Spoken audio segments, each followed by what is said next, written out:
जोही जे ॻोठ मिर्ज़ा चना में प्राइमरी स्कूल में उस्ताद न हुजण जे करे गुज़रियल 1 साल खां बंदि पियल हुजण करे शागिर्द स्कूल अचणु छॾे ॾिनो आहे। स्कूल में पढ़ंदड़ 150 खां वधीक मासूम शागिर्दनि ऐं शागिर्दियाणियुनि जी तालीम सख़्तु मुतासिर हुजण सबबि संदनि मुस्तक़बिल दाव ते लॻियल आहे।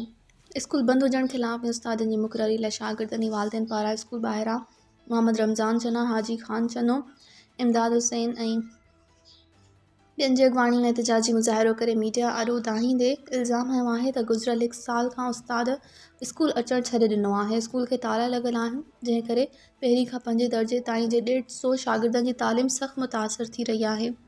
हिननि चयो त सरकार जो बायोमेट्रिक नाकारा आहे। सभई मासूम ॿारड़ा रोज़ानो परे परे खां पंधु करे स्कूल पहुचनि था। ताला लॻल हुजण करे बग़ैर पढ़ाई जे मायूस थी वञनि था।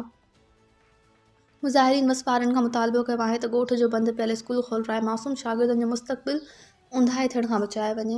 मज़ीद ख़बरनि ऐं तफ़सीलात लाइ विज़िट कयो असांजी वेबसाइट www.awamiNewsHD.com ऐं ॾिसंदा रहो अवामी न्यूज़ HD।